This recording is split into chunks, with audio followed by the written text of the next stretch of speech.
I'm Nathan Simmons, and much like an amoeba, I don't build houses and bridges. I only eat. And I'm Dustin Goes to Hollywood, and leave me alone! Ah! You know, I thought about going just like, Dustin! Nathan! JT! Like, so much of the dialogue in this movie, especially in the like original streamlined dub, is just people screaming each other's names. And I'm going to scream one last name here. This is the Silver Linings Playlist, a podcast that tries to find the silver lining in merging universes. Yeah. I think. Maybe becoming your own Big Bang. Mm-hmm, because your ego is so big, it can only fit into its own universe. Thank you. Mm-hmm, mm-hmm. That was meant for you, by the way. I know. Oh, boy. Okay, so first of all, I think there's a bit of business that has to be taken care of right away. Yeah. Which is this movie's title is pronounced Akira. It is not Akira. Do you know what? Ashley and I talked off mic about whether or not you would start the episode with a Houseu-esque conversation. Of course. No, you're right. You're absolutely right. The name of the character is Akira. So I'm going to be honest with you fellas here. I'm going to be vulnerable for a minute. Okay. This was my first time seeing this movie. Wow. It's okay. Okay. Hey, look, that's okay because this is my first time watching it in probably over a decade. This is JT. Yes, I'm JT, by the way. So yes, it's okay. We assembled all the jars that contain JT's pieces. And Mally is not here because he exploded in 1988. He sure did. But what I will clarify that with is I tried watching it last year. I put it on after honestly a long day of housework and everything. Sure. And that was a mistake because about halfway through I fell asleep. Sure. And so this was my first time being like, okay, I got to focus. Got to take notes. And I got to tell you, I really like this movie. Yeah. Gave it 5 stars on Letterboxd. And maybe this is just me, but I think this one is so dense. Yes. And specifically edited that I honestly would be shocked if anyone who was like me trying to watch it on their first time completely understood it. Oh, this is a movie that I like more each time I see it. Mm-hmm. I was late to the party on this one, and I gotta say it is because it's one of those movies that is, you know, it's a canonical film, right? Like this is a movie that cannot be divorced from the context of this is one of the most painstakingly animated films of all time. Mm-hmm. It broke anime into the mainstream in America. It's like one of the titans of industry that like made anime cool, along with for American audiences. Like this along with Ghost in the Shell and Cowboy Bebop a decade later, and you know, to some extent things like Dragon Ball Z and the Gundam series, like these are like the crossover phenomenons. Mm-hmm. And it's so hard to go into a movie with that much baggage and then come away thinking, okay, that was like an assault on the senses for an hour and a half or 2 hours. Yeah. That being said, my wife watched it with me for the first time. My wife. And came away from it being like, I appreciate that more than I enjoyed it. Sure. I respect that movie. I had to have 2 separate plot summaries and a character guide up as I'm watching it to try and make sense of it because I was just very confused because I'm trying to take notes. I'd look down for a second to type. I'd look back up and I'd have no idea what was happening. Right. I'd have new characters being introduced and I didn't know who they were. Did you have the experience of, Kai and Kei are 2 people? Yeah. And isn't Kai short for, what's his name? Dragon Ball Z Kai. Yeah. No, what's his fucking name? The kid that shows up at the end. He's like the only other surviving bike gang member. Yeah. Kazuhiro or something like that? Oh, I'm not sure. God damn it. This is going to be frustrating. Because Kayako is also one of the Espers. I know. One of the kids. I know. Okay. Well, we'll figure it out when we get there. We will.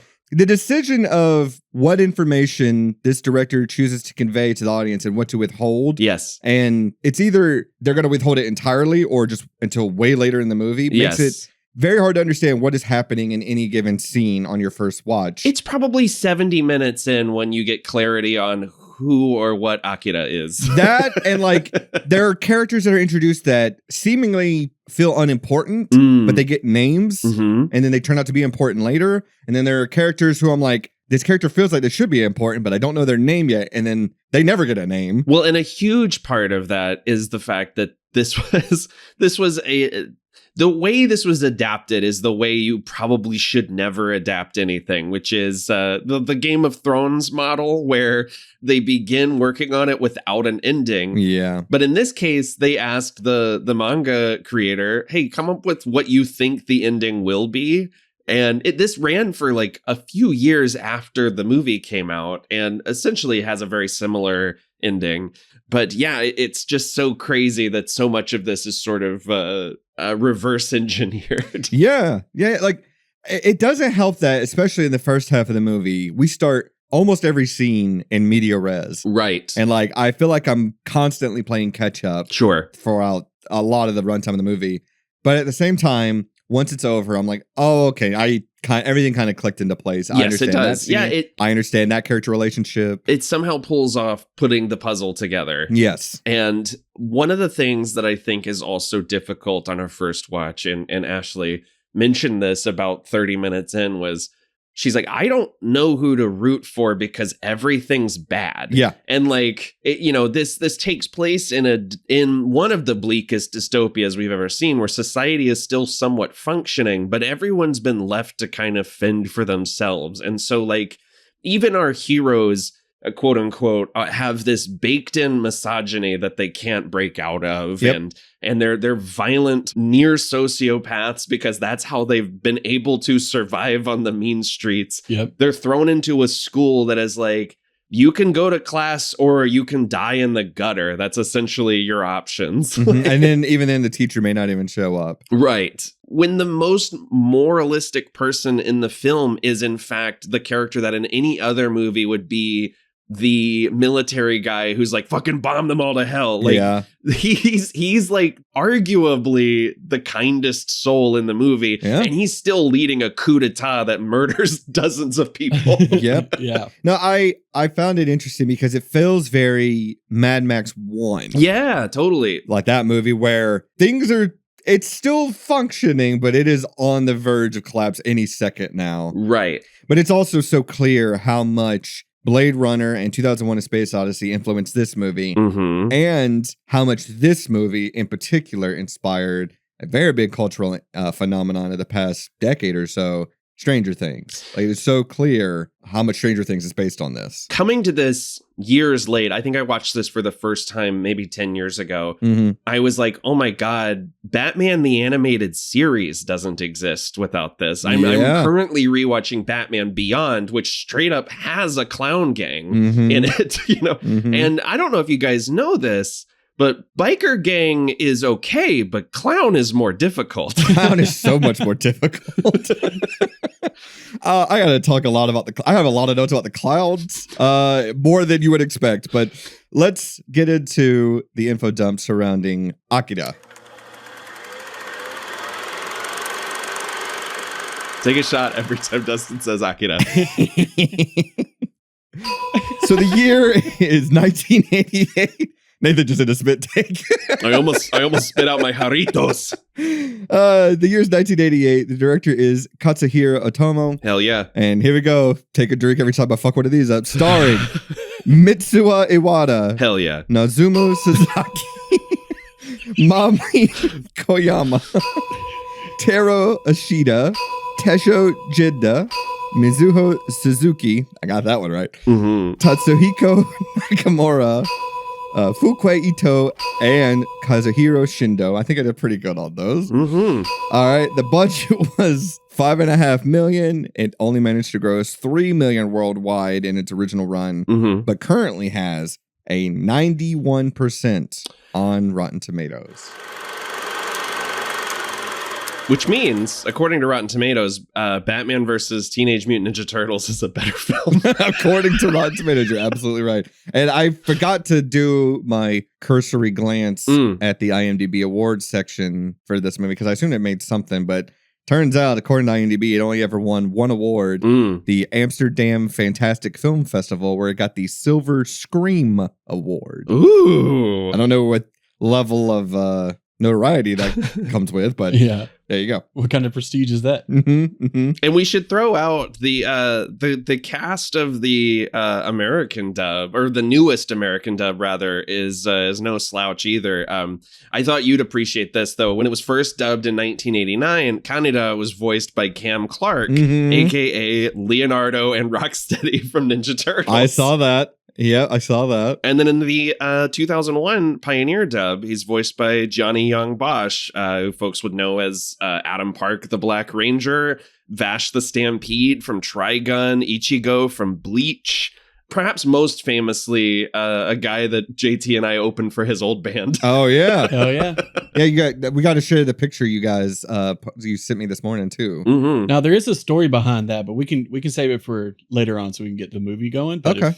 I was looking real quick because I know there are 2 dubs of this movie, and I'm trying to figure out which one I saw. I saw the one that has the voice actress of Faye Valentine. Yeah, Wendy Lee as Kay. Okay. That's the 2001 dub. That one also has Stephen Blum and Skip Stelrecht and a bunch of other like big dub names that were just breaking out onto the scene. Gotcha. Okay. The script for that one is almost word for word the original. Mm-hmm. The 89 dub has like a place of nostalgia for a lot of people, but it is like a lot more simplified. Mm-hmm. And the 2001 dub is almost word for word. It's pretty great. Gotcha. Okay. I did see that Akira Mm-hmm. was the first Japanese production to use pre-scoring. So they recorded their voice lines before animation even started. Yeah. That way the animators can like match the voices perfectly. Yeah. So that way the lip sync is great. Make it super fluid. That makes sense. I was like, Jesus, that must be difficult. Yeah. Well, let's visit the trailer, which is an English dub of the trailer, because I am curious to see how this thing is marketed, especially to Western audiences, like how this would play. Yeah. So here we go. Neo Tokyo is about to explode. Same.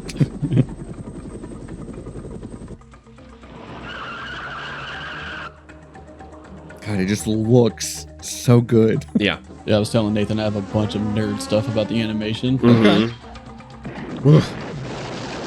Streamlined Pictures presents a state-of-the-art adventure.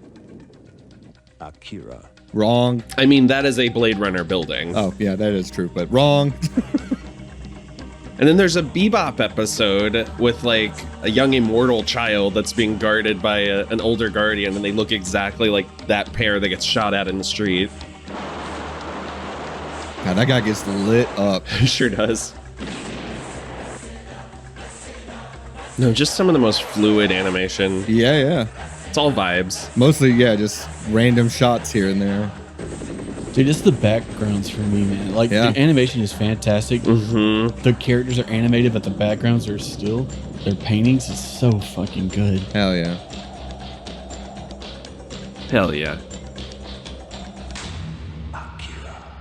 And like a sci-fi action film that's scored like traditional Japanese no theater. God, Tetsuo's theme that Yeah. plays like 2/3 of the movie, where it's just those keys and the people chanting, goes so fucking hard. The fact that this is, I mean, the score is literally people going da da da. Yeah, Like yeah. it's fucking crazy. They should throw a Sephiroth in there just for fun. So I do have a treat for you guys. Oh yeah. I do have the At the Movies clip Uh-huh. from when Siskel and Ebert reviewed Akira. Uh-huh. But there is a little bonus here at the beginning that I kept in because I thought you guys would appreciate it. But Oh, this is only boy. about a minute long. So here we go. Okay.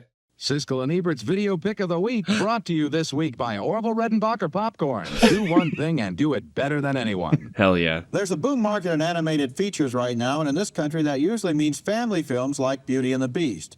But in Japan, many animated films are made for older audiences, and one of the best-selling examples of that is a violent and bloody futuristic fantasy named Akira. Wrong. The movie takes place in a post-nuclear Akira. Tokyo, where street gangs and heavily armed motorcycle riders war for control of the city. This apocalyptic universe is one of violence and sudden death, Are they and the gonna animation show and that? soundtrack sometimes make the movie seem like a high-tech video game. Akira No. is based on a famous comic book by Katsuhiro Ôtomo, which is a bestseller in Japan and America, and now the video is also a bestseller in this country. It shows one of the strong points of animation, which is that the special effects and futuristic cityscapes of science fiction films are cheaper to draw than they are to build. The movie itself is sort of an animated version of Mad Max. Very gory, very gruesome, but entertaining in its own demented way, although not, like a lot of animated films are, not for children. I mean, I don't disagree, but also, did he only watch the first half of the movie? Right. It is not really about motorcycle gangs vying for control of a city. It's Ebert always had this weird disconnect with anything that was animated but also not for kids. Yeah. Like anything kids entertainment in general was like a weird blind spot for him. But yeah. I mean, he does hit on something really interesting there, which is that how often can you say that the film adaptation was written and directed by the creator of the original comic, too? Mhm. Like, that's crazy. Mhm. It'd be like if we had Ed Brubaker directing a Captain America movie. Mhm, mhm.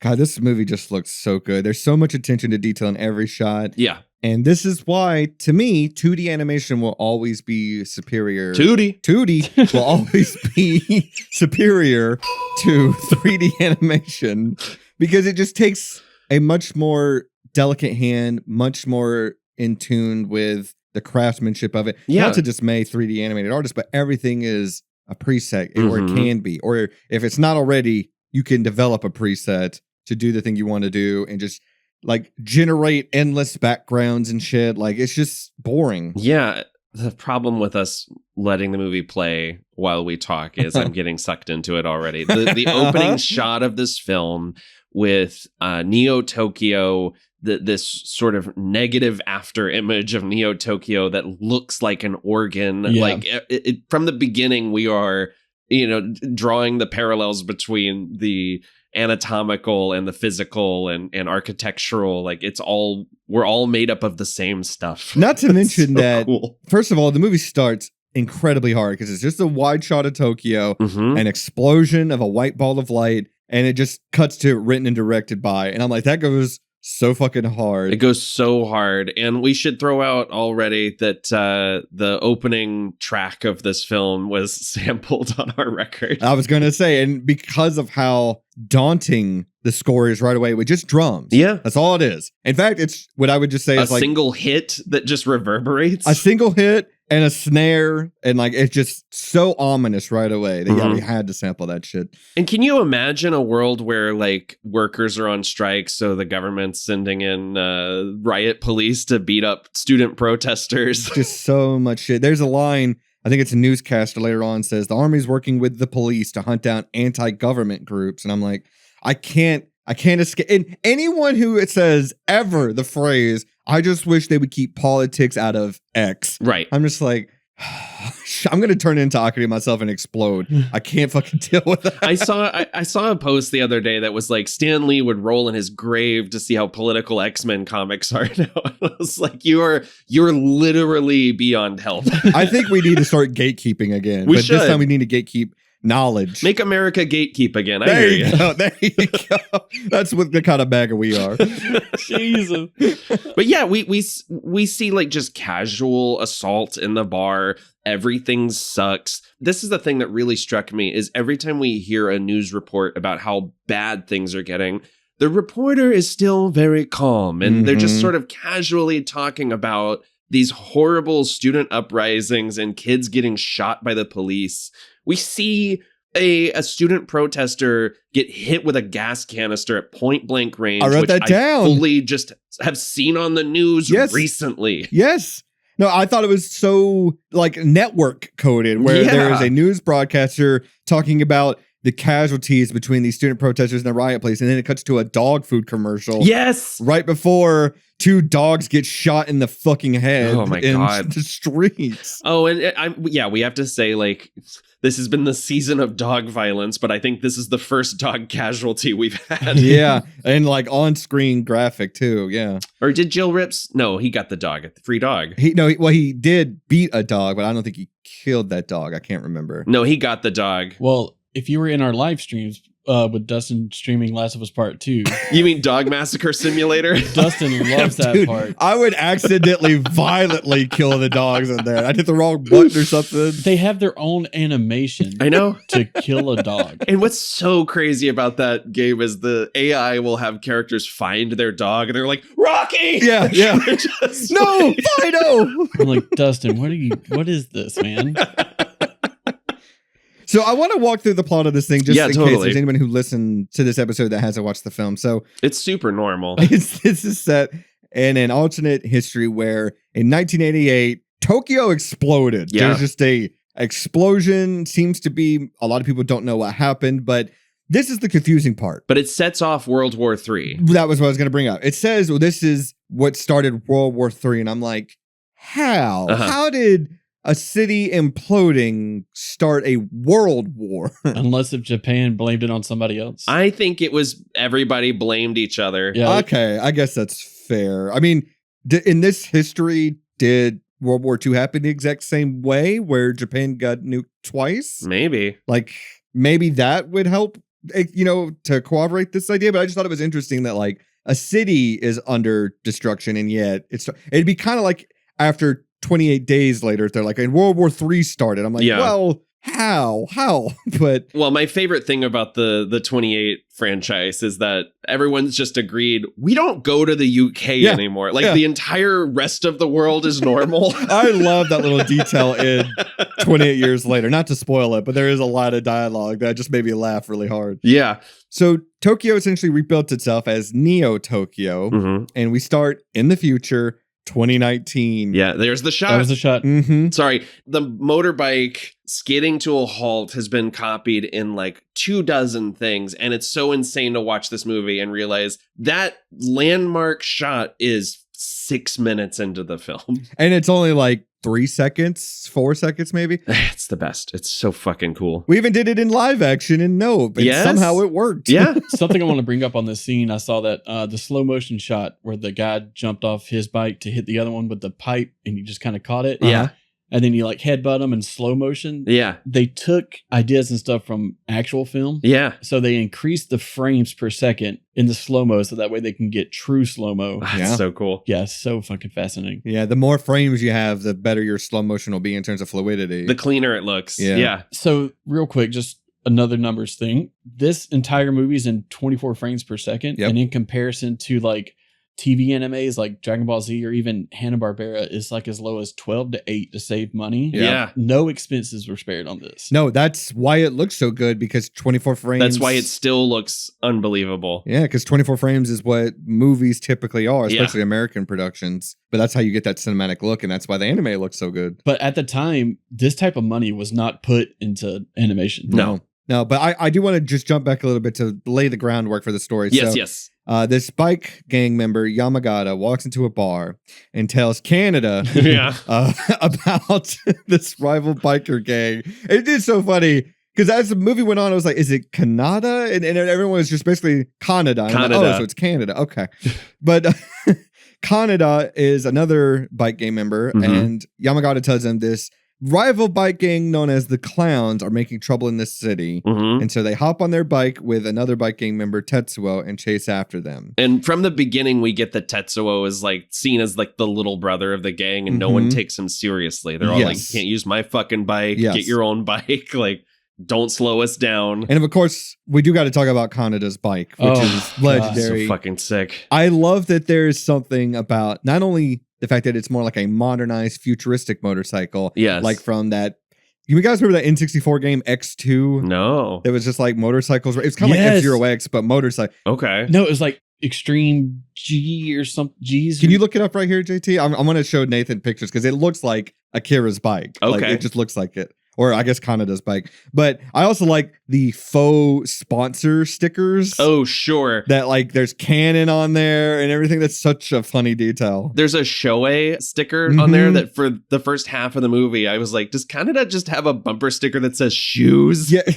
This one right here, XG2. Oh, yeah. That is Kanada's bike. It Look at is that. fully. It looks exactly like it. Hmm. That game was so much fun. It was basically like F-Zero X kind of, but like futuristic motorcycles. It's Okay. so clearly taken from from Akira. I love that this whole episode is just going to be us listing things we think are cool. Well, yeah. I mean, the movie's cool. XG2 was cool. Batman, the animated series, cool as shit. This movie is the hardest prop cop and the hardest silver lining, and that's for two different reasons. Not for me, baby. Well, first of all, we got to talk about the clown gang, the biker gang. Yeah, they're cool. The Capsules is objectively a better name for a biker gang. And They look cooler, even though they don't seem to have any identifying qualities to them, whereas the clown gang have makeup and everything else. Well, and it's also funny to realize that Capsules is also sort of like a catch-all name for street drugs. Yeah. That this barman is peddling, but none of them are doing them to the point where, like, when they find out that Tetsuo has escaped the hospital and taken a shitload of drugs, they're like, "What are you doing? It's gonna rot your brain." It's just like they're trying to be hard. Cosplaying. Yes. And right away, we got to talk about just the violence in terms of just motorcycles. Like, for how bloody this movie is, it's insane that, like, when people fall off their bikes and everything, we don't see a drop of blood. No one is, like, maimed. They just spin. They're beating the shit out of each other with pipes and shit as they ride by one another. Yeah. I love the bit where the two clown gangs are driving next to each other. One of them decides to split up by taking an exit. Yeah. And then he's like, wait, no, not that one. You just sees an explosion. He's like, oh, shit. Yep. And I got to say, just because it happens with Tetsuo, we see how inept he is at riding a motorcycle as he lays his bike down. Mm-hmm. As someone who has done it, it sucks so fucking hard. It is not fun. Ugh. Anyway, yeah, so they just beat the shit out of each other on the road. Mm-hmm. Meanwhile, we come across a guy who seems to be evading the police with this. We got to say what it is. It's this deformed-looking blue child in his pursuit. And they're being chased down by two police dogs. The dogs get shot in the head by this guy in traffic as a bunch of people look on. Mm-hmm. And the police put about 4,000 bullets into this guy. Yeah. It's so crazy how they light this dude up. It's so crazy. And the ragdolling and the animation is so intense. Mm-hmm. But the child sees this, screams in terror, and his screams set off a ripple effect of windows blowing out and structures falling. It levels the streets. Yes. Which was absolutely used by the Wachowskis and the Matrix. Like, there's so many shots. The bit you were talking about earlier with dudes jumping off of motorbikes with pipes in the air, that's the Ouroboros effect of Mad Max influencing this, and then this influencing Fury Road. Mm-hmm. Yeah, it is funny how simpatico all this stuff is, how much in alignment they are. But yeah, this kid escapes and ends up on the highway. I do got to say, I noticed this, but there's a shot of the crowd watching on as this guy bleeds out in the streets after getting riddled with bullets. Yeah. This is crazy. There's a guy in the crowd who has a jacket that just says Adolf on the back of it. Oh my God. I thought, it caught my eye and I was like, what in the fuck? That's crazy. Very interesting. But anyway, so yeah, the kid escapes into the crowd, and there is, as you mentioned, a riot cop who just point blank shoots a guy in the chest who's not doing anything. Just standing there. It's so crazy. And meanwhile, we're starting to see the other espers, as we're known, as they come to be called, these other children that have been experimented on because of their psychic abilities. And I don't think there's any way around it. Masaru, the number 27, looks like Donald Trump. It sure fucking does. Looks like Donald Trump riding around in Frieza's little chair. It is this pudgy little fat kid. And it's so funny because I thought, because of the way the movie is lit in certain scenes, I couldn't tell if the character was an Esper or was just like, that's just the lighting. They're just darker colored. Sure. But like, I thought he was a grown man. And he just had this little kid's voice, and I laughed very hard.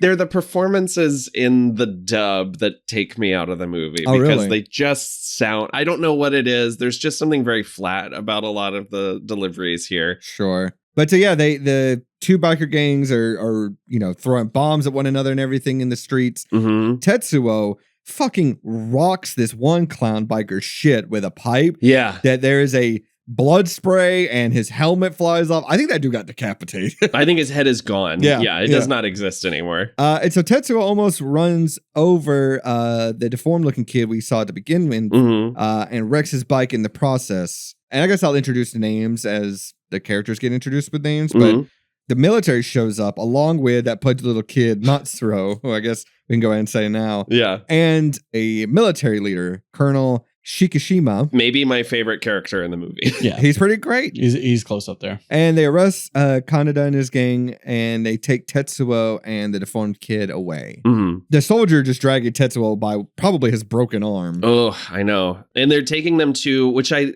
the fact that the military base is in the old Olympic stadium that was set up before Tokyo had its Olympics that were planned for that year. I don't know. There's some really interesting alternate history elements here. Oh, I thought it was crazy when we saw the sign that said, oh, the opening ceremony is only 174 days away. And I'm like, in this city? What? I think that was before the original blast. Well, I thought that at first. Because it's part of the old city. Right, but one of the guys later on in like the conference room where they kind of strip the colonel of his powers says like, oh, the Olympics are coming up or something like that. And I missed that. Okay, yeah. Interesting. I was like, what are you talking about? Yeah, no. I'm not going there. But just some of the wide shots of like the city when they're on the highway, like it just, you could tell where Final Fantasy got like a lot of inspiration from for their architecture and everything. For sure. Yes. Like this just looks like Final Fantasy 7. Like it just looks like it. There's just big old cables coming out of everything. Yeah. And like highways that are on top of endless cities and everything. It's because they had so little ground to like rebuild, and instead of completely rebuilding, it's like they've just built on top of it. Yeah. You know, on top of itself. It keeps getting retrofitted. And so I do like that we see the giant crater from the blast in 1988 just in the background in a lot of these shots. It really sets a tone. Mm-hmm. It also just makes me super hyped for Resident Evil 9 when that's coming out in February. Yes. Oh my God. Cannot wait. So yeah, this is where you see the sign, about the under construction Olympic Stadium. Yeah. Kaneda and his gang are interrogated by the police. Kaneda smiles so he can match his student ID, which is so funny. And his hair's combed and everything like that. Yeah. And so in the hallway, we just see like so many protesters and bikers just got arrested and the police are running through them. Yes. There's a guy that tries to be like a freedom fighting suicide bomber, but it turns out it's like a smoke grenade or a dud. And they curb stomp him. Then when they leave, the bomb goes off in the background, which got a huge laugh out of me. I was like, so many people just died, and they just kind of shrug it off. I also like the one cop that just holds it up to his ear, like, oh, this grenade. That dude got his head exploded. It's so fucking funny. I like the one guy, this guy right here kind of does like, hey, Pops, can we leave with our friend? And because he's trying to bail Kay out because he saw her in the crowd. And I love that this cop gets so bent out of shape about it. He goes, I'm only 25. I'm not even married yet. Don't call me Pops. That was going to be my intro. Oh, it's so funny. But it would be a lie. So yeah, you love your wife. I do love my life. So he bails Kay out with him, says that she's a part of his gang too. Yeah. She immediately runs away from him. She's like, get the fuck away from me. And just to remind us that like Kaneda's not necessarily a good guy. He's like, you could at least tell me your name, you bitch. Yeah, like he calls her a cold bitch. It's really rough. And it's a reminder that these kids are just surviving. You know, like there's no one's ever been kind to them. Yeah. And there's also no model like adults. Right. I mean, they were dropped off at the orphanage. That like no one taught them how we see them in school later and they're just being screamed at and told you have to be here or you're nothing, essentially. Yeah. Oh, it is much like Battle Royale. It is such like a product of its time and how the world viewed Japanese youth after the war. Sure. Like, it's fully on screen here. I mean, they have this coach in their faces screaming, discipline, discipline, discipline. And they're like, thank you very much, sir. So in this government laboratory, this mad scientist looking guy, Dr. Anushi, explains to the colonel that he has run tests on Tetsuo because they kidnapped him basically. And he seems to be emitting some kind of pulsating tone and says he hasn't seen anything like it. Same. So this is the only use of CGI. Actually. Oh, yeah, the little waveform looking thing. Yeah, the little readings. And the colonel wants to compare Tetsuo to Akira, which we don't really know much about that, who that is, what it is. Right. But we get kind of pieces throughout the movie. But then the colonel is also like, hey, if this kid turns out to be similar to Akira, we either need to control it or put it down. And you need to keep me updated. Yep. And so, Kaneda and his gang Do they get sent to this boarding school, or is this just where they normally go to school? This is where they normally are at, I think. Okay. Yeah. I like Kanada's like pink polo he's got on. He's looking sharp. Yeah. When there's conversations in the background, like they try to throw in these little details to give us like a slice of life here, right? Like at one point they ask, "Oh, did you get beat up by Jaws from PE again?" Yeah, no, it's a very rundown school. It's clear why these kids are disgruntled youths. One of the fellas just very casually pops a blood capsule in the middle of their conversation. I thought this was so wild. Ashley said, hey, go back. And then one of the tall one like smacks him on the back of the head. Yeah, Yamagata punches Kai in the back of the head. It's a great moment. It's so I laughed. I had to rewind it a couple times. I was laughing so hard. It's really good, and it's not really commented on. No. And so the guys seemingly run into their girlfriends, basically. But we only really ever see Tetsuo's girlfriend, Kaori. Yeah, we only see her a couple more times throughout the movie. Maybe the most tragic character of the movie, in my mind. Yeah. No one gives a shit about this girl. No. And it makes me so... And she honestly like is involved in one of the most upsetting sequences of the film. Two of the most upsetting sequences to me, but yes. Oh, yes. Yes, I agree. Yeah. Ôtomo was asked about drawing the female characters, and he's like, well, anybody can draw a cute girl. Yeah. He's like, if these girls go to the same school, they're going to be in the same style as the male characters here. Right. Sure. Not that they're ugly, but they are like much more pared down. Yeah, they're not glamorous. No. Like she's got on like just a loose white tank top, basically. Well, and the most DC coded pair of shorts I've ever seen in my life. Those things, tiny. That's just a sliver of cloth. And they're like an orange camo. Mm-hmm. So Tetsuo managed to escape the testing lab and meets up with his girlfriend here. And how do you pronounce it again? Kaori, I believe. Kaori, okay. All right. I'm just trying, because it sounds like Corey throughout the movie, which is why I was confused. But the guy's got priorities. He breaks out of the hospital, and the first thing he does is he goes to see his girlfriend. He gets a ham sandwich and a Coca-Cola. Yep.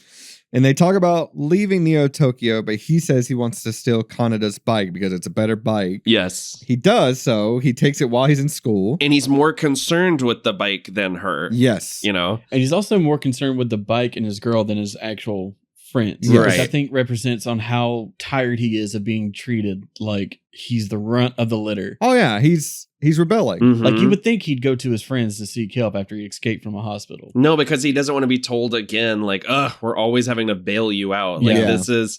Yeah, he feels like he's got something to prove. There's probably some resentment too of like, I was kidnapped and no one came to rescue me or something like that, you know? Right. But yeah, they steal his bike, and these clown members, these other biking members, come after them. Man, they terrorize these two in broad daylight in the middle of the street. It's horrifying. They beat Kaori up. They rip her clothes off and leave her just on the ground. Yeah. They beat the shit out of Tetsuo. And not that it's funny, but Kanada and his gang show up. But there's a shot when they're just like fighting. Kaori's just in the back, and it almost looks like that Peter Griffin meme where he broke his arm. She's just splayed out. Yeah. Like they have left her. Yeah, she's just in the background, just laid out. Also want to throw out a shot that was copied from Mask of the Phantasm when Kaneda jumps onto the front of the bike and kicks the guy. It's the same shot as when this right here. It's when Bruce Wayne does it in the flashback scene. It is so fucking hard to run towards a motorcycle, leap off the front of it, and kick the dude riding it in the fucking face. I mean, that's your opinion. Oh, you mean like not difficult? Because we could all do that. No. I bet it looked cool. Yeah. Well, right before that, he jumped off the back of a speeding motorcycle. True. And kept running to do it. And then Tetsuo is beating this guy half to death. Well, I also want to mention there's a wipe transition. Oh, yeah. Before Kaneda shows up where he swings a pipe at a clown gang member. Yes. The motion of the pipe swiping across the screen is the wipe into the next shot. It's so fucking funny to me. I love it. Mm-hmm. George Lucas wishes he could. But yeah, the way they draw like Kaori just swollen and bruised and like it's rough. And Tetsuo seems to not really give a shit, honestly. No, he's hitting back. Yeah. I mean, that's what we come to see him do throughout the whole movie. As he gets more desperate and more confused, all he cares about is finally being able to hit back. Mm-hmm. Yeah, and so he keeps having these headaches. He keeps hearing someone saying Akira in his head. as well as the bell. I do love when he goes, I don't know who that is. Yeah. Like he screams that and they're like, what are you talking about? That feels like the audience. Yeah, it's just like, I don't know either. And he has this vision of his guts like pouring out on the ground and he's trying to claw them back in. Mhm. It's visceral stuff. And so the doctor shows up with some of his scientists, and they kidnap Tetsuo off the streets. Yeah. And they like inject him with some stuff, and they just leave Kaneda and his gang there on the streets again. Yeah. But that night, So we go to the mall. Oh yes, please. I think I was actually jumping ahead. I can't remember. No, we're here. We're at the mall. This outdoor mall. Okay, yeah. So at the mall, it's just like some slice of life stuff. The boys are worried about Tetsuo. The girls are annoyed that the boys aren't paying attention to them.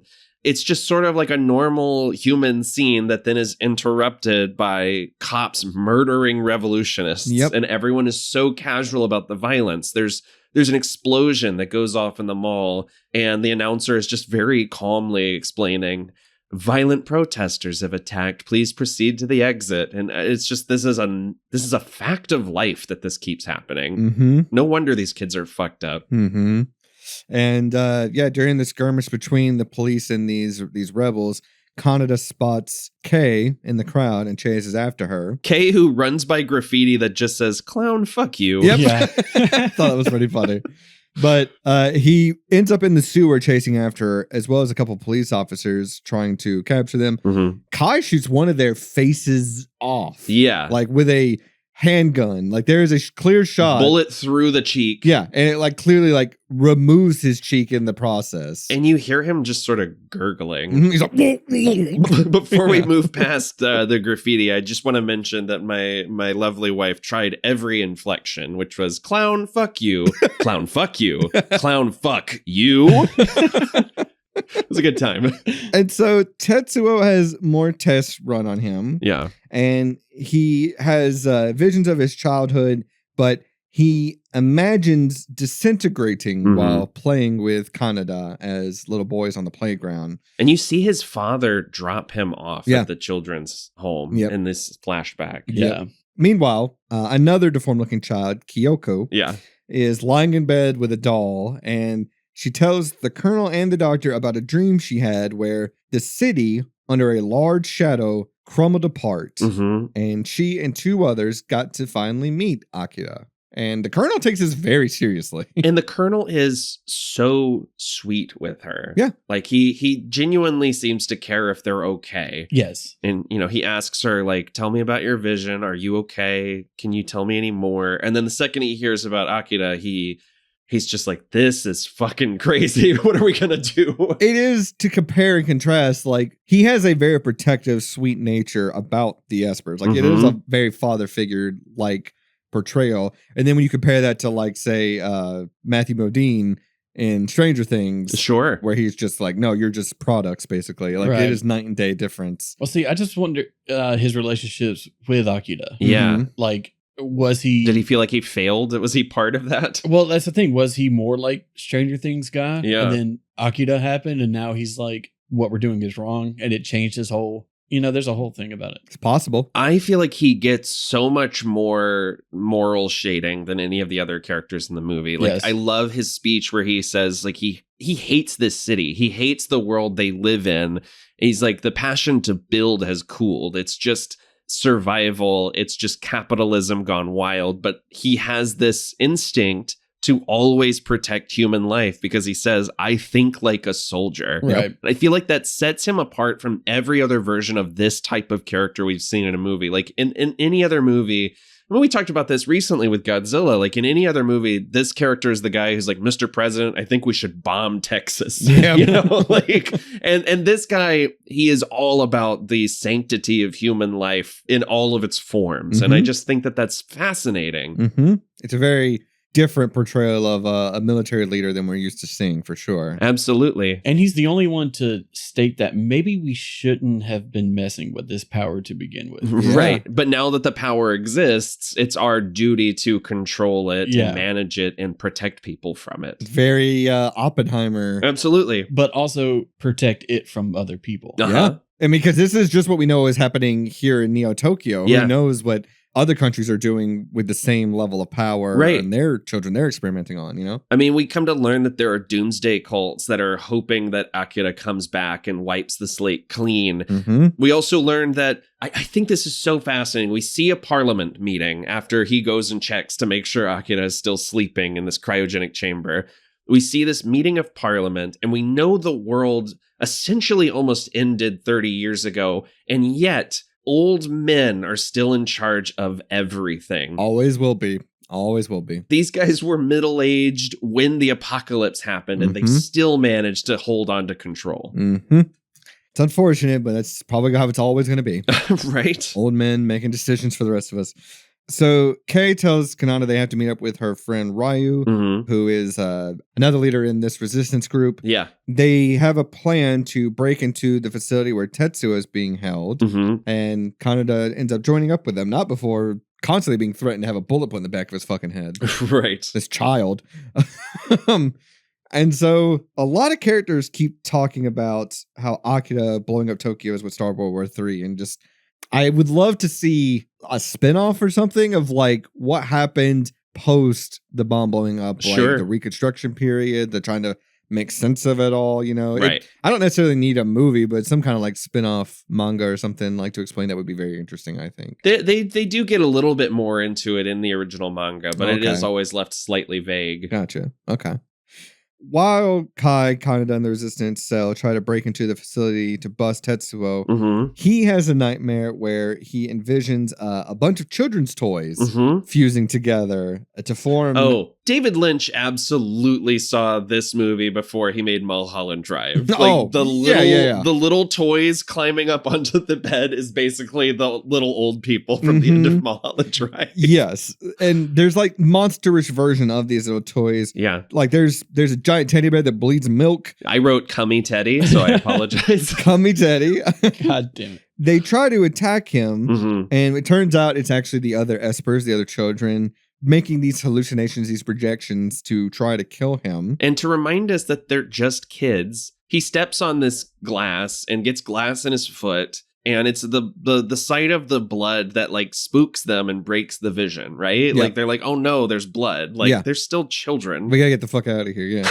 We gotta get the fuck out of here. There's a doctor that notices Tetsuo left his room, and he comes out to like kind of comfort him, kind of berate him a little bit for trying to leave. Tetsuo essentially karate chops this dude in the chest in a wide shot, and you just see blood just spray up to the ceiling, like in like an arc. Yeah, he paints the walls with these three guys. Like there's a hand hanging from the ceiling. It's fucking crazy. It's so crazy that it's like an arc of blood. Anyway, the rebels run into security while trying to break into the facility, and Tetsuo starts unleashing his newly gained psychic powers in an attempt to escape, and he's just killing everybody along the way. And we hear that he's headed for the baby room. Yes. Which is like such a wild phrase. Yeah. And meanwhile, Kaneda and Kei and the gang are hiding in doo-doo water trying to break in. The espers catch up to Tetsuo again, and they start to have another little bit of a psychic battle in this giant like kids playroom. And then the colonel and the doctor arrive. Kyoko, the little girl esper, tells Tetsuo telepathically he needs to find Akira in order to help him understand his powers. And the colonel places the city under martial law. We also get our first moment of Kei being possessed by Kyoko to like tell them where to go, how to rescue Tetsuo. And there's a number of moments that give us this feeling that maybe Kei is sensitive to psychic power in some way. That's explored a lot more in the manga, but it is telling that she's the only person that Kyoko takes over. Yeah. And we even see Kei like walk across water at one point and vanish. Yeah. It's really cool. And again, this movie's so good at giving us just enough detail to make the story exciting and we want to know more, but it doesn't have to spell everything out for us. Absolutely. And I also think it's interesting how much, like we talked about the Stranger Things of it all, that the espers have their own number. Akira is 26. Yeah. Takashi's they have them like imprinted on their palms. On their hands. Yeah. Yeah. And I also think it's interesting, like we talked about how deformed they look, but it just looks like they've had like the energy zapped out. Like they're pale, they have blonde hair, they have wrinkles. It's almost like they have been drained of their life force in order to have these powers. We see them, later in the film, in a flashback, we see them looking normal, and then they start, getting shit like injected into them, and their powers start warping them. Yeah. One thing I want to note about this scene is the sense of the location, like where we're at, and that's but through following Kaneda and Kei. They were in the sewers. They take over this, minigun hover bike thing. Hell yeah. And then shortly they're in this like Death Star-esque corridor. Yeah. And next thing you know, they start flying through the hall and coming into here. It's just a layered world building of just this one research facility. Mm-hmm. Oh, I mean, the room where Tetsuo and the Espers and everyone are has like a giant play castle in it. Like, yeah. And a tree. It is an interesting facility that they have raised these kids in. Yeah. But again, going back to the Colonel, it's like, if he didn't give a shit, do you think he would do all this for him? He wouldn't have made them comfortable like this. Yeah. No, it would have been sterile environments, white walls, Right. fluorescent lighting and everything. No, there's like a skylight in here and everything. There's a budget for this. Yeah. Yeah. So Tetsuo escapes the facility and he heads back to the bar from the beginning where Kaneda was hanging out. When he escapes, he flies, but he doesn't really know how to steer yet. He's just sort of throwing himself around with his power. Yep. And this happens right after a confrontation between him and Kaneda, because Kaneda, much like Jack Burton, just keeps crashing into parts of the story. Like he says, "I'm here for the rescue," and it's like, "Are you?" Yeah, you kind of just fell into this room. He's a bull in a china shop. Mm-hmm. But also, it's at this scene where I kind of can see where Tetsuo is tired of feeling like he's the little brother. Oh, because yeah. Obviously, Kaneda cares for Tetsuo, or he wouldn't have risked his life coming in here to get him. Sure. But the way Kaneda conveys that, Yeah. by like saying like, "Oh, I'm here for the rescue," he didn't seem genuinely worried about Tetsuo. Oh no, Yeah. it's beratement. I want to berate you, so I need to save you so I can yell at you. Right. And then the colonel is told, "You're spending too much money, so we're shutting your program down." And he essentially says, "Man, fuck capitalism. I'm gonna save the world." Yeah. And then the soldiers seeming like, "Okay, we'll join you." Yeah. He literally says, "Shoot him," and they kill this lawyer. Yeah, shoot this man. Tetsu, goes back to the bar from the beginning and he asks the bartender for capsules, which are these drugs. Uh-huh. Which I think this is a POV shot when he was walking down to the bar. Uh-huh. Go ahead, keep talking. I just want to see it. No, I'll get back to it. I know what you're talking about. Yeah. Oh, yeah, Oof. that's great. Yeah. But yeah, he ends up killing the bartender and destroying the bar in the process. Yeah. Yamagata, who is another one of the gang members, and Kazuke show up and they confront Tetsuo, who's just sitting on a pile of rubble Yeah. and blood and destruction. And he basically just kind of is like the evil monologue, basically, and asks where Kaneda's motorcycle is because he wants to take it. Also, in the dub, Yamagata tells Tetsuo, "You look like a crackhead." Yes, I did hear that. Yeah. Yeah. But Tetsuo ends up killing him. But also, this is a man that just learned he can fly. Yeah. He's taking Kaneda's bike just on principle. What does God need with a starship? Yep. He's purely taking it out of like resentment. Out of spite. He wants it. Yeah. I'll show you. Yeah. We find out that Kei and Kaneda got arrested. Mm-hmm. And Kei basically explains what Akira represents, that it's absolute energy, that humans are capable of doing so much, like building houses. The pinnacle of evolution. Yes, we're able to build bridges and rockets and all these things, but that knowledge and energy has to come from somewhere. And We that's made what- the Eiffel Tower out of metal and bronze. But it turns out this is actually Kyoko speaking through Kei. Yes. Yeah, she helps them escape. Oh, yeah. I love this moment when Kyoko lets Kei go and Kei just says, "The door's unlocked." Yeah. Like she just knows. She's filled with that knowledge. It's great. And Kyoko and Takashi essentially hypnotize Kei into coming with them after they escape here. Right. I think this is the part you were talking about where like she ends up walking on water and everything. Yeah. Meanwhile, Tetsuo is having a god moment. yeah, he is. This man's just aura farming left and right. God, there is something so cool about anime explosions, especially from this era, Yeah. because there's just the police down on the streets, and then there's just this wide shot of an intersection, and a helicopter just comes flinging across and exploding as it hits the ground. Yeah. It is so cool. And then he stands up out of the flames. It rules. He stands up out of the flames and then takes just like a curtain from the rubble, a red curtain, and just adorns it as a cape. This man. Because capes are cool as shit. Capes are fucking cool. He decides we're lucky he didn't start smoking and wearing an eye patch, or we'd be fucked. Dude. He'd be too cool for school, man. God. No, it is like an MCU gag, the helicopter flying across the street, though. Oh, for sure. And then the coup d'etat is getting incredibly violent. Mhm. And we didn't talk about it earlier, but the rebels have a contact inside of Parliament who we come to learn is basically says that he cares about the revolution, but really is just trying to grab more power. Yeah. And as the colonel is like knocking down their doors, he's trying to grab all of his money. He kills 2 people and stuffs them in the bathroom. And Ryu comes to him for help and instead gets a bullet in the chest. Yep. And this sequence of this old man trying to hold on to his money and his deeds, having a fucking heart attack and dying in the street. You love to see it. One of the most cathartic moments in the whole movie. It's terrifying. It's so upsetting. And it's wildly cathartic.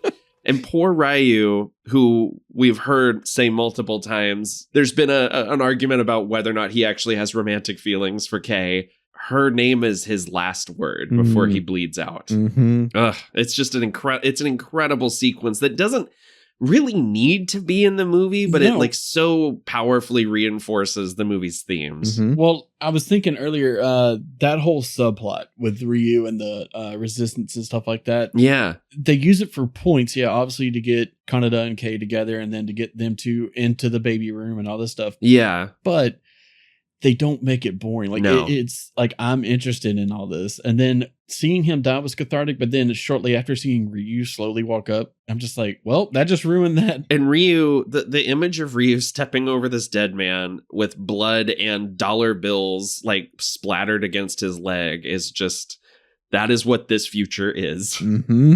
So Tetsuo is making his way to the site where Akira is, basically. Underneath the Olympic Stadium. Right. And he is accumulating this group of sycophants along the way. Yes. That essentially are calling him the second coming of Akira. Right. It's so good. It's such a good idea of like, you would have these cult members immediately sprouting up. Like, oh, that's him. He's back. There he is. And so he finally makes his way to the vault that Akira's possibly inside of. We don't really know. All we ever see is the outside of the vault. But Kei appears, being controlled again by Kyoko. And she tries to warn Tetsuo to stop using his powers for self-fulfilling grandeur before he basically just knocks her away and opens the vault.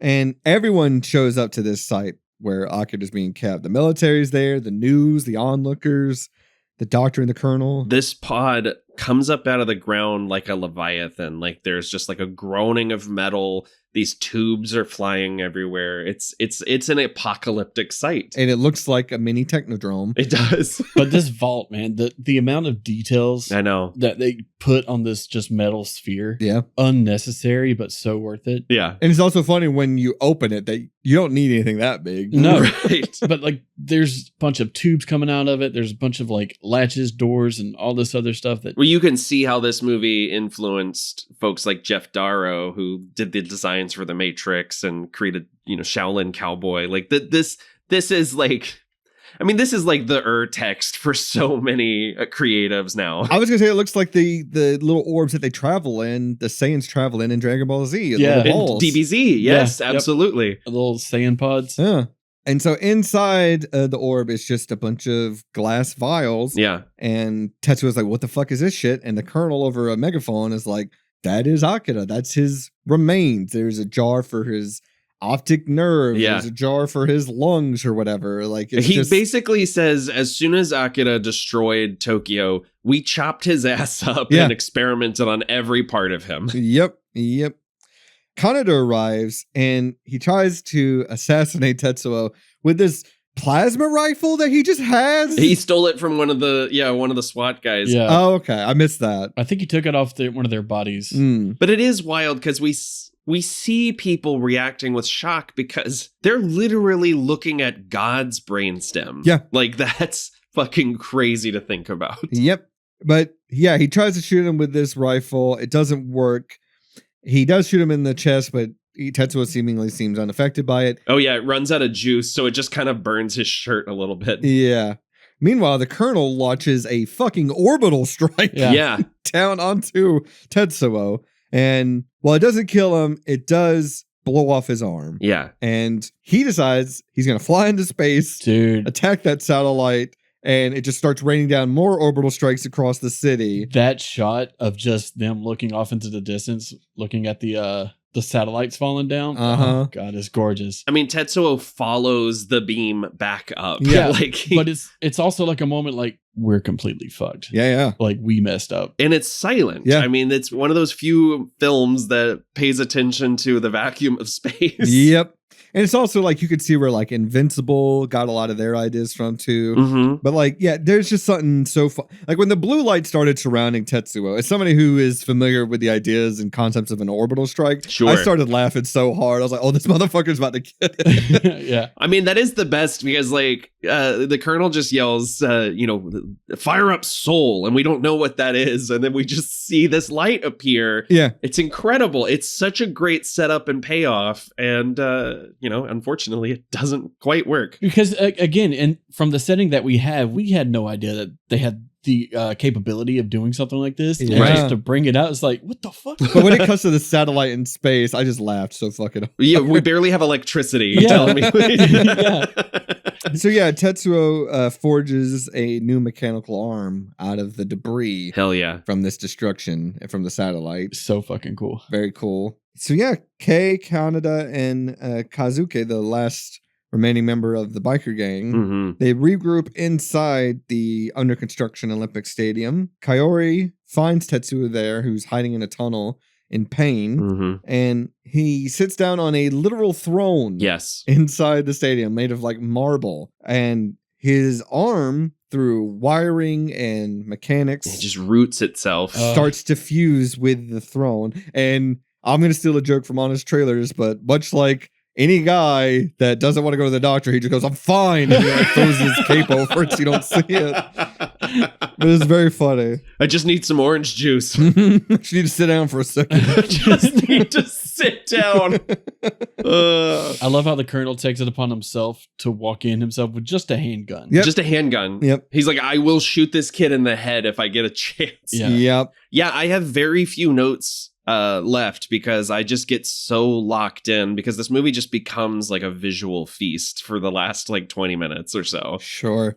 So it turns out that the capsules that the doctor and the colonel had been given Tetsuo kind of suppress not only his powers, but also the pain levels that are associated with using these powers. Yeah. And so he asks the colonel for help. The colonel's like, I'll help you, but you got to come back to the facility with me so we can run tests on you and take care of you. To JT's point, the colonel rolls up with a gun by himself, and then he walks up and asks Tetsuo, are you in pain? Yeah. Like he still wants to help somehow. Mhm. Well, again, I think that's what makes me think that maybe either he completely messed up with Akira Mm-hmm. being cold and calculated, or he genuinely cared about Akira and doesn't want to see this happen again Yeah. to one of these kids, one of these espers. And we see the more agitated Tetsuo gets, the wires start pulsating. Everything just gets worse. Like the more upset he gets. And yeah, Tetsuo gets shot by the colonel because he seems to be going after Kaori. Yeah. And Tetsuo's arm morphs into a mixture of flesh, muscle, and machine. Yeah. And it begins to envelope the colonel. Yeah. But Kaneda shows up with his rifle again to fight Tetsuo to distract him. Mm-hmm. And man, the first time his arm morphs like this, I'm just Ugh. like, I see where Resident Evil got the idea for like the tyrants. Oh, like, yeah. their mutated arms and shit. Absolutely. Wait, is this before or after this? Yeah, there is a quick scene of Kei, Kaneda, and then the other biker gang Kai. Yeah. hanging out, but they're charging the batteries to the laser gun with his motorcycle. That's Yeah. right. And it's just, I don't know, it's just the last bit of like kindness. Levity. Yeah, like before all this shit happens. I love that moment. I mean, it's two friends fighting Yeah. one another, essentially, to the death. Yeah. Yeah, Tetsuo's muted arm begins to expand rapidly. Yeah. And a fusion of muscle, limbs, and machinery grows large Yeah. in like the form of this giant baby. Oh, feels so good. he essentially becomes this giant fleshy baby. Yeah. I think this was my first like introduction to truly like what body horror is. Yeah. And God, it's so disgusting still. Yep. And Tetsuo was just begging Kaneda to get Kaori out because he's like, I can't stop it. Kaori's going to die. And boy, this girl dies terribly. She gets crushed to death by this thing. Her head pops like a fucking grate. Ugh. Oh, gosh. Yeah, we're watching her right now. Yeah, It's awful. his body essentially is not cooperating anymore, that his powers are taking over, and it's consuming everything in its path. It's basically like the Blob. Yeah. You know, like it's just consuming everything. Kaneda is caught up in here. God, but the tone difference between Tetsuo before he turned into this blob and now, like he's screaming. Now he's actually begging for help. Dude, Yeah. he's screaming at Kaneda saying like, help Kaori, like blah, blah, blah. I can't control it. Yeah. And then he says, her pain is flowing into me. Yeah. Dude, it's heartbreaking. So here's the ending, essentially. I'll try and talk us through it. You guys correct me, or if you want to stop at anything. Okay. The Espers are there on site, and they decide they're going to summon Akira back to life. Yeah. Using the vials of his remains. And Tetsu is ever growing into this mass of flesh, and it consumes, like I said, everything. Shikishima is also consumed by it. But then he gets rescued by the Espers who Yes. drop him off in a tunnel, and they're just basically like, stay in here and you'll be safe. Yeah, they teleport him away, basically. Akira reappears resembling a young Kaneda. I don't know if that's intentional, but it looks like baby Kaneda. Oh, interesting. Maybe you guys didn't see it the same way that I did, but that's what it looked like to me. He just looks like a young boy to me, but Sure. I get that. That is an interesting parallel, though, because that means that, like, you know, Tetsuo's savior in both circumstances look very similar. Well, the haircut's very similar. And Sure. they have very similar faces, but Akira becomes the white ball of light, much like the explosion at the beginning of the movie, Yeah. and it begins to draw everything into it. Mm-hmm. Two of the kids do have a conversation before they jump in all this saying like, we have enough energy to get them out. Oh, yeah. Or we have enough energy to go in and get them to safety, but not enough to get out. Right. And they both were kind of looked at each other, was like, okay, let's go. And I love when 25 says there ought to be a future that we can choose. Yep. I mean, that is like at some point we have to take the power back. And Yep. I just love that idea. That's such an incredible thematic resolution. So to be clear, yeah, this white ball of light is pulling everything into it, including Tetsuo and Kaneda. And yeah, the Espers are like, well, we got to get Kaneda out of there because he deserves to be saved from here. Right. Yeah, we mentioned they teleport the Colonel away to safety outside the blast radius. Mm-hmm. And then inside the light, Kaneda experiences what the Espers' childhoods were like Mm-hmm. as they were trained to harness their psychic abilities whilst living in this science facility. And as we mentioned, they seem to be very normal children at 1st. They Mhm. have color and life, and they seem just like every other child. So at some point, obviously, their life got just kind of drained out of their faces and everything. Mm-hmm. And he also sees a flashback to when he and Tetsuo first met at this orphanage or this foster care building, Yeah. where he had recovered this toy that some bullies had taken from Tetsuo. Mm-hmm. And in the real world, yeah, the Espers decide to enter the light to rescue Kaneda, and Neo Tokyo is destroyed yet again. The white ball of light explosion kind of just consumes everything. Just before that, the doctor is watching a energy waveforms on his readout, and he says, "This looks like the birth of the universe." Yes. Mhm. And then he is killed during this destruction too. Mm-hmm. His lab kind of implodes on itself.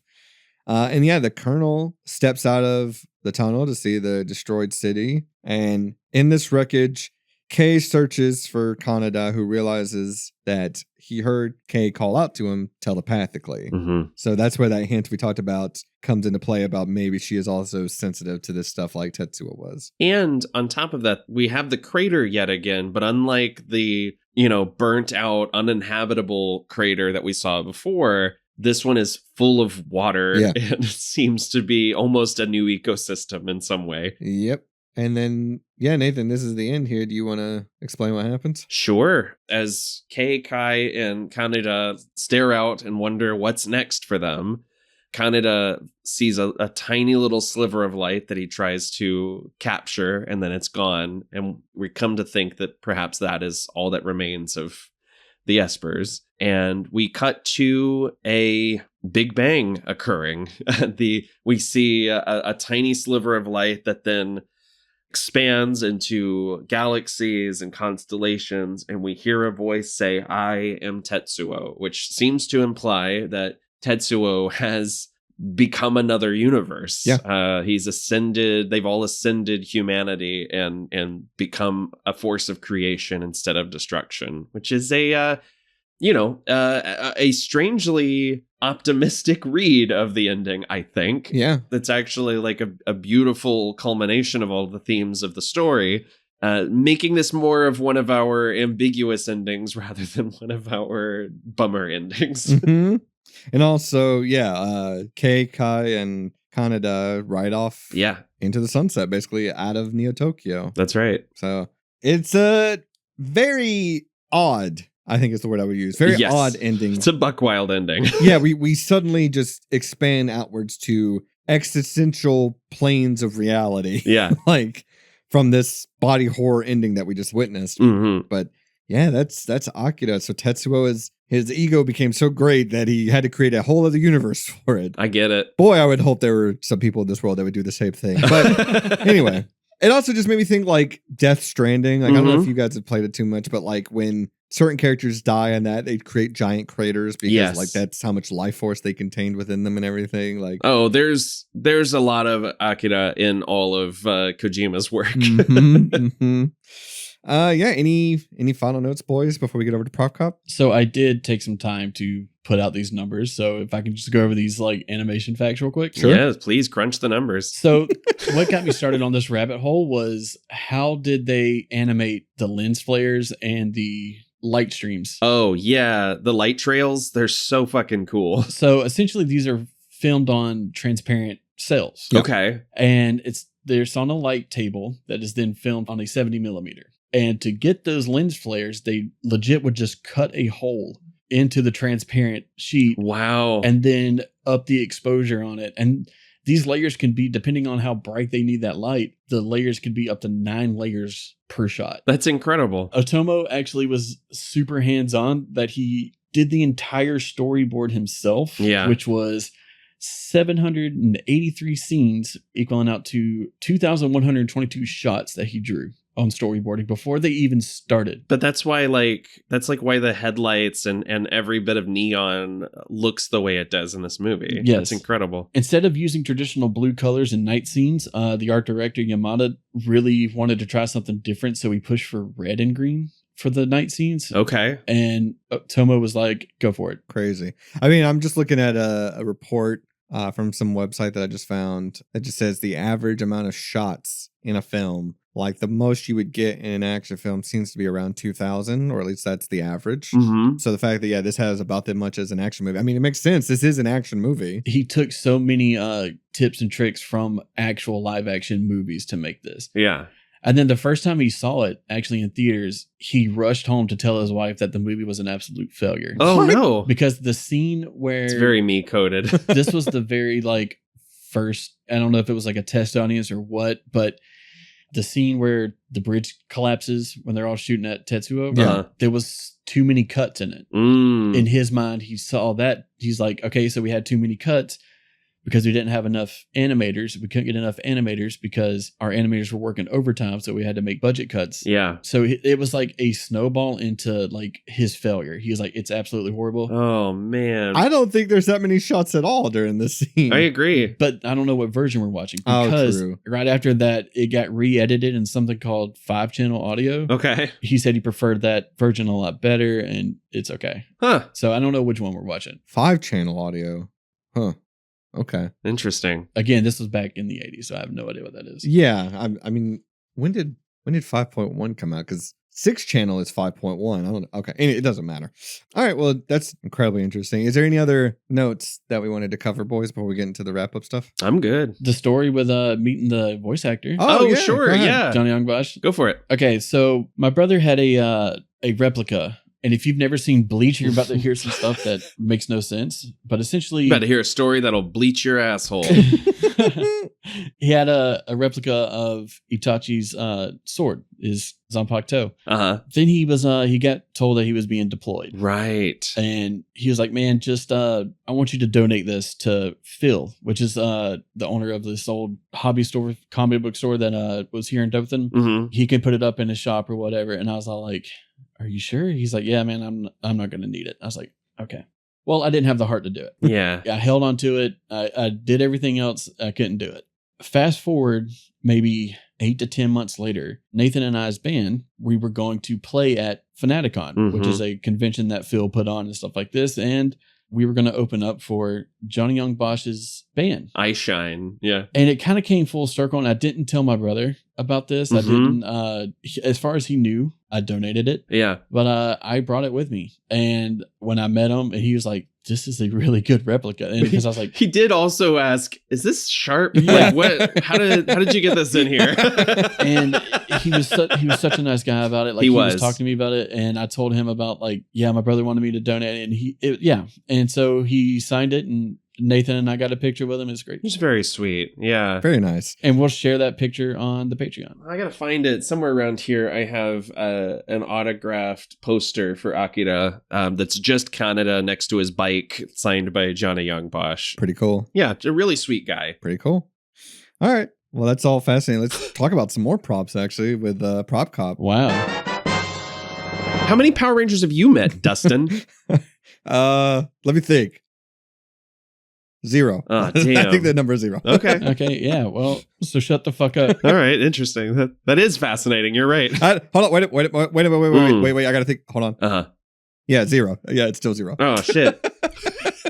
Anyway, Prop Cop, if you've never listened to the show, is where we're going to pick one prop from the movie Akira. Obviously, it's an animated film, but we're going to pretend like it's not. That's really this is a documentary as far as I'm concerned. But we are each going to take one prop for ourselves to own. Nathan, this is your film, so you get first dibs. What prop do you want? Look, it's the most obvious one. I want Kanada's jacket. Of course. Yeah. Yeah, that's number one with a bullet. A jacket that past and future guest Michael Moss almost bought for me as a wedding present when I told him, do not spend that kind of money on me. Yep. We should also mention that jacket was essentially recreated for Kong Skull Island for John C. Reilly's character. It's my favorite thing. It's so cool. I want to throw out one other thing, not necessarily as a prop, but just a bit of design that I thought was very funny. When they're in the sewers, there is a box of sparkling water that's called Digital Dry instead of Canada Dry. Oh, nice. And I just thought that's what a cool way to say that this is the future. We're drinking that digital shit. We're letting the Digital Dry talk tonight. You can't have Canada Dry and Canada Dry. No, it's so confusing. JT, what prop do you want? The motorcycle, obviously. Hell yeah. But I don't know if the laser, there's so many. Yeah. But I was thinking maybe like Nathan called it God's brainstem. Oh, yeah, there you go. The little vial. Yeah. I'm surprised you didn't pick the metal arm. I wanted the naked gold Cupid looking statue. Yes. In the room where the Colonel asked for more money. Yeah, I saw that. God, where is it? I'm going to find it now. It's earlier than this, I think. Is it before they? Yeah, it's the Parliament meeting. Oh, it's in this room.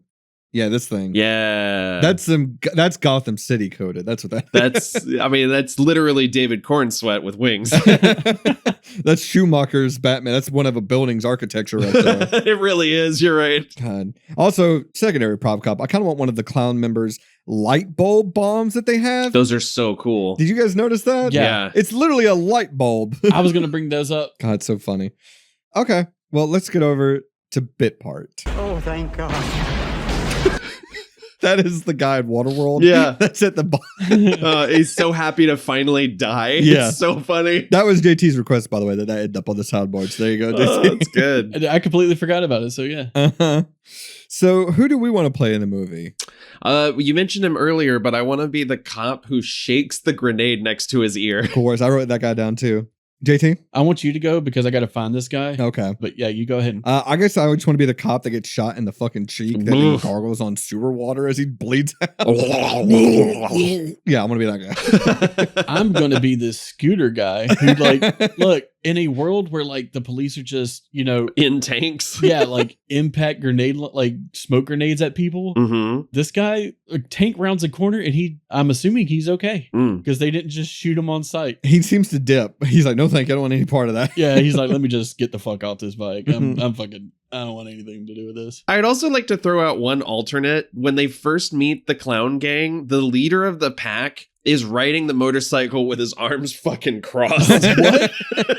It's sick as hell. Excuse me? He is not interested in steering. What a fucking Chad. What a fucking... It is so interesting that the movie is called Akira. Right. And not like Tetsuo or something like that. Kaneda and the boys. There you go. Thanks for the F Shack. Kaneda tries. Let's talk about it, fellas. Let's talk about a silver lining to Akira. Who would like to go first? I'll go first. Go for it. I just love that, as I mentioned before, Tetsuo gets to start again and is an instrument of creation instead of destruction. Yeah, I like that too. JT? Well, we talked about it multiple times in the episode already, but the Colonel, he genuinely cared for the kids. Yeah. But considering that, I don't know, I was thinking Nathan took my other alternate just then. Okay. But all the Espers are gone. Akira, Tetsuo's gone. Maybe there's no other ways to obtain this power anymore. Sure. And therefore we can't, recreate this. So now it's an actual like true progression of rebuilding a society that's not focused on this power. Yeah, Mm-hmm. I agree.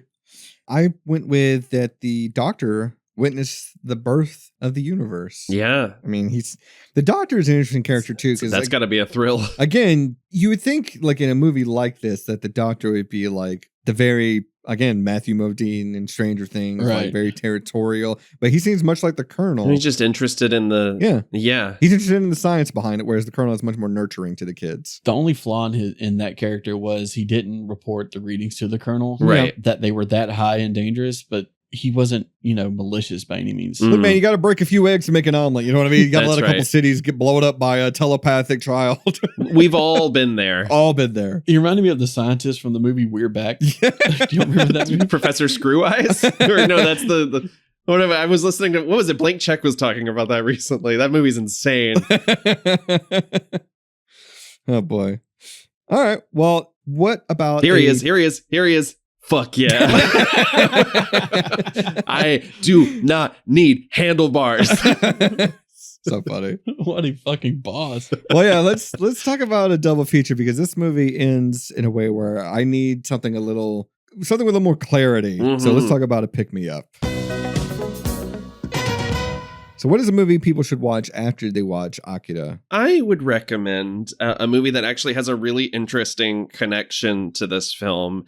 2000's Batman Beyond Return of the Joker. Mm-hmm. That TV series owes so much to Akira in terms of its aesthetic and a lot of its storytelling elements.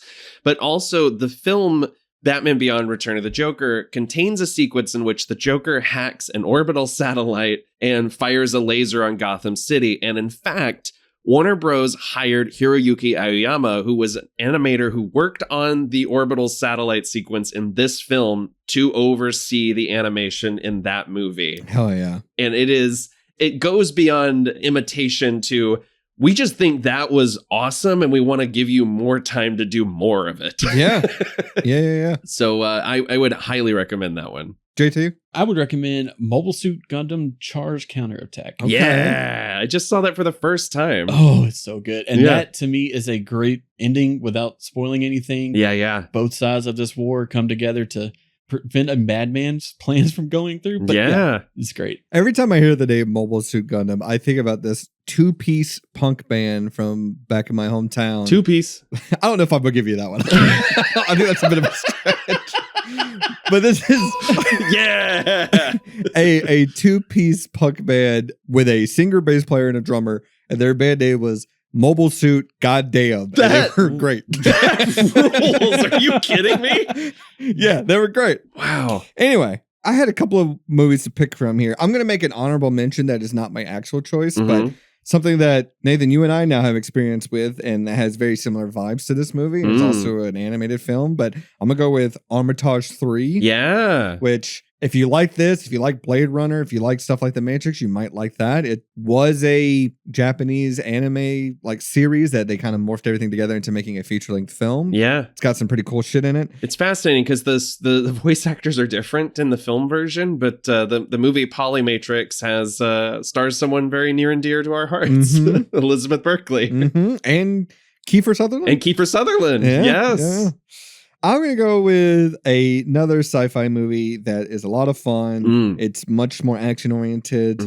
Well, I wouldn't say much more. I guess Akira's pretty action-oriented. But I'm going to go with, speaking of Elizabeth Berkley, a director that she worked with, I'm going to go with Total Recall. Oh, yeah. Movie I just saw for the first time all the way through last year. Oh, wow. Dug it heavy. Yeah, it's a trip. Yeah. It's fun. I would also like to throw out a movie starring one of the stars of this film, Akira, Johnny Young Bosch, very memorable in Mighty Morphin Power Rangers, the movie. Fuck yes. A very slimy film as well. Fuck yes. I think eventually we will do a commentary on that. I want a commentary on that. Yeah, I think we will. Please. Well, is this the time? Have I already pitched this that for Patreon we should do Bro Power Rangers? You pitched that to me, I think, in a text message. I don't know if we did it on microphone. Well, if that goes through, give me a call. Does it have to have Guy in the title? Because we can do Guy Van Ooze. Some variation of bro dudes. It's got to be in there. Yeah. But here's the thing. Much as I'm loving Secret of the Dudes, we are reaching the midway point. Yeah. Power Rangers goes on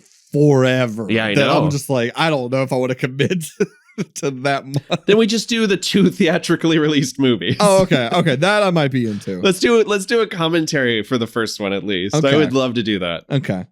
Man, I like both those Power Ranger movies. Me even though too. they're slop. I like both of them. Yeah. What's not slop, this movie, and I gotta get to recommendations. Yes, it's a classic for a reason. Yes. It is so influential. I feel like I definitely need to see it again now that I understand who all the characters are and what everyone's plans are, what they're doing. So I'd appreciate it more. But even if you put this thing on mute, I think you would vibe with it hard. Sure. It is visually compelling. So absolutely, I recommend it. I absolutely recommend it. I will say it's an incredibly nihilistic film through most of the runtime. So, listen to your mood and maybe don't put it on if you're feeling especially down. But man, it's just such a landmark in animation and visual storytelling. It absolutely deserves to be watched at least once. JT? Oh, yes, of course. I mean, if that wasn't given already. What if he was like, fuck this movie? I fucking hate it. Yeah, no, fuck this. All my homies hate Akira. Oh, man. So I wanted to ask you a question, and we don't have to get too deep into this, but your clue for this, Nathan, was the fact that this movie just got rescued from the hands of Taika Waititi. Yeah. But also, when we were recording this a week ago, there was an article I sent you guys that basically said that Warner Brothers has lost the rights to it because they couldn't get a film made in time, so the rights are reverting. They've been trying to make a live-action remake for 20 years. Yeah. At one point, it was supposed to star Leonardo DiCaprio. One of the versions of the script changed the characters' names to Kevin and Travis. Hell yeah. Which just sounds like a couple of real chads. Like, if Cowboy Bebop wasn't, like, evidence enough, Oh, man. like, we should just leave beloved anime alone when it comes to live action. That show broke my heart. So here's the thing. I don't find a lot of anime to be so precious that you couldn't theoretically adapt it into something else. Sure. Not saying that it needs to happen, but Okay, rest in peace, Oatmeal. No. if we're gonna make a live action Akira, and whether that's a movie, a miniseries, whatever, 'cause Yeah. I do think this could be a miniseries, but if we're gonna stick with just a feature-length film, Sure. who do you think should be involved with it? Because we can sit here and pitch directors and everything, but I have a couple of names I could throw out of like who should be involved in some capacity. To me, I just feel like, and I'm not one of those people that's like, other cultures can't adapt films, like adapt storylines. But I do feel that the story of Akira is so deeply ingrained in Japanese culture and history. Sure. An Americanized remake does not make sense to me. No. I think if you manipulate the story a bit to where you can do it focusing on, because Akira is obviously from the standpoint of a country that had been bombed twice and from outside aggressors to now it's being bombed twice from within its own community, its own culture. Yeah. Like, how could you change the story? Because like you can put that from like, speaking of Oppenheimer, you could do it from something like that too, of somebody riddled with guilt from that and how that would look like. I don't know. I would, just because it's live action doesn't mean it has to be American. Yeah. So like -1, for example, like, sure, it was absolutely fantastic. It hits a lot of those themes too. But it also needs to be with as much money and care as this did. Yeah. It's funny you mentioned that because I think that maybe the only filmmaker that could do something kind of new with it while still respecting its roots would be Hideaki Anno, who did Shin Godzilla, who did Evangelion.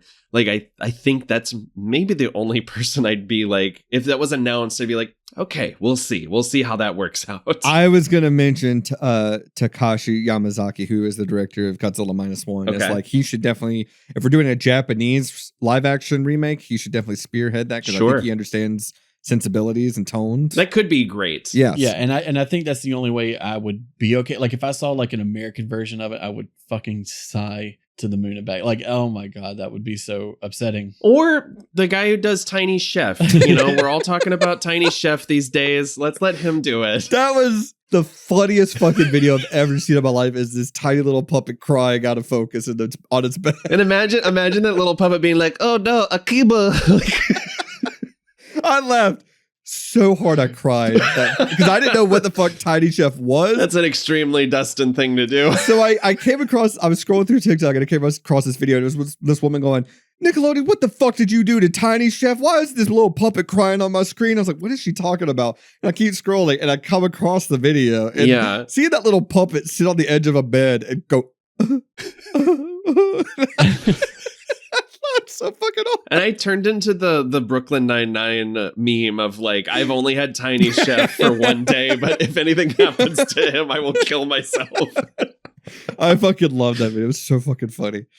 But what I was going to say though is if we are saddled with an American live action Akira adaptation, whatever it looks like, a couple of names that I think should be involved in some extent because I think they can handle the scope and the tone and everything. Joe and Anthony Russo.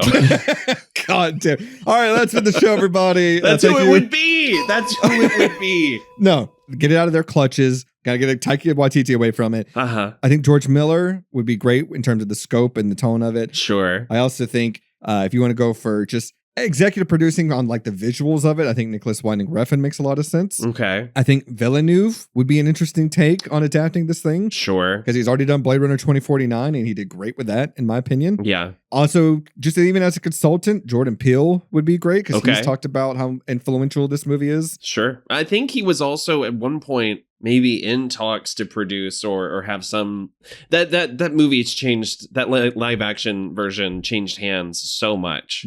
Yeah, I just think the people that understand scopes of stuff like this and have done things like it already and proven themselves, like George Miller with Mad Max, like Villeneuve with Blade Runner and Dune, that can adapt seemingly the unadaptable. I think they would have good handles on it. At one point, Drew Goddard, I think, was attached, which kind of made some sense to me. Not bad. Alex Garland, I don't think would be bad in terms of writing. Sure. Helping out with screenwriting duties. Yeah. Because, I mean, look at Annihilation. I think that'd be a good thing to have on your resume for adapting this thing. Oh, yeah. But yeah, we'll see what happens with that. I can't imagine nowadays what this would look like. I can't imagine what studio would be best suited for this. Right. And would the edges be sanded off? Like, I don't know. I'm just glad it's away from Warner Brothers is what I'm getting at. Sure. So there you go. All right. Any final thoughts, boys, before we get out of here? Nope. It's fucking good. Good shit. Good shit. So thank you so much, everyone, for listening. That's been our episode on Akira. If you want more of our show, or if you want episodes early, if you want some extra bonuses, things that you can't get anywhere else, check out our Patreon at patreon.com/the Silver Linings Playlist. Oh, I'm sorry, patreon.com/Silver Linings Playlist. No, it's only $1 a month with a 7-day free trial. And like I said, you get a ton of bonuses. Come hang out with us over there and everyone else that's already on the Patreon. If you want to, you can follow us on social media on Blue Sky, Instagram, TikTok, and Lemonade, as well as our subreddit at reddit.com/r/Silver Linings Playlist. Check out our website at tslppodcast.com. There's tons of information on there. You can get in touch with us using the contact us form there, or by emailing us at the silverliningsplaylist@gmail.com. And lastly, of course, it is a podcast. We do ask that you subscribe, rate, and leave feedback wherever you're listening to us right now. If you're not a fan of whatever podcast app you're using right now to listen to us, you can find us pretty much everywhere you get podcasts, including YouTube, where there is an audio feed of every episode we've released. That's how I figured out how to get my dad to listen to the show. Oh, really? I sent him the YouTube listings, and he's like, oh, cool. Incredible. Yeah. Incredible. And if you do want some kind of visual element to the show, even though we're not only on audio, there is a somewhat interactive YouTube video for every episode of the show where you can see who's talking at any given time. That I go through great pains to ensure that anyone who wants to listen to us in any way they want can have that option. So God bless. All right. Well, next week, fellas, is our final episode of the season of season 8 before we take a little bit of a hiatus, but just on the main feed. Again, the Patreon runs constantly. In fact, when this episode comes out, we will have released our episode on the Patreon of Batman versus Teenage Mutant Ninja Turtles. And coming up next is the final film of that franchise of the Ninja Turtles, where we're talking about Mutant Mayhem, that comes out on August 1st. Yeah. So you won't want to miss that. On the main feed here, we are taking a little bit of a break after next episode. And JT, because you've been involved this entire season, sort of just on the sidelines as our comptroller running things, we decided we're going to let you pick what our season finale is going to be. And you went through a lot mentally, I have to say, of like, guys, this is a lot of responsibility. I don't know what to pick. He really thought about it. Yeah. And I think you made a great choice. Okay. Yeah. So I did come up with a clue in the form of a PSA. So we're going to get into that. Okay. Oh. When crossing the street, it's hard to look both ways while wearing a mask. It sure is. It sure is. And I gotta say, this choice makes all the sense in the world because it's a franchise we have not touched in quite some time, and yet it's been too long. It's been too long. It's time we get back into it. And what a choice. I cannot wait to talk about this movie. I'm really excited about it. I will say to our listeners, if you think you've guessed what it is, you don't know what podcasting is. I've been podcast to death tonight. I don't know why that guy had the same impression, but you know. He's also British. So that's it. Thank you for listening, everyone, to Akira. Be sure to tune in next week to season 8's finale, hand selected by our very own JT Kelly. Tetsuo was 21. Any parting words, fellas, or are we good to get out of here? I think we should go. Okay. Ding. So thank you for listening, everyone. Rest in peace, Oatmeal. And I think out of everyone, Kaori probably is the one I would say most. And as always, discipline, discipline, discipline, dismissed. Tetsuo! Nathan! Goku! I'm not doing it.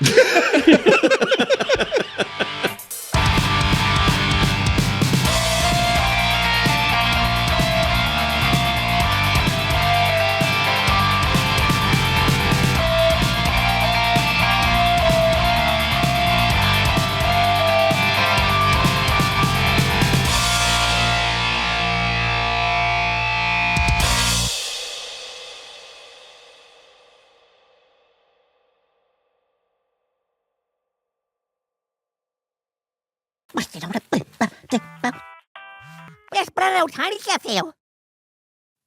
Hey, Black of Wodan, Black of Kewan.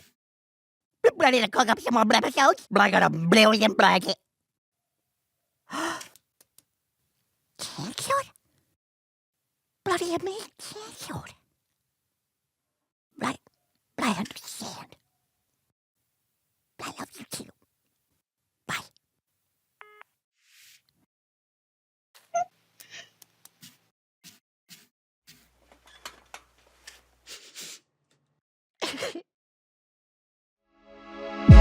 And that wraps up another fantastic episode of the Silver Linings playlist. If you would be so kind, we ask that you leave us some feedback on how we did, plus a like and subscribe. We'll be back next week with another great episode. See ya!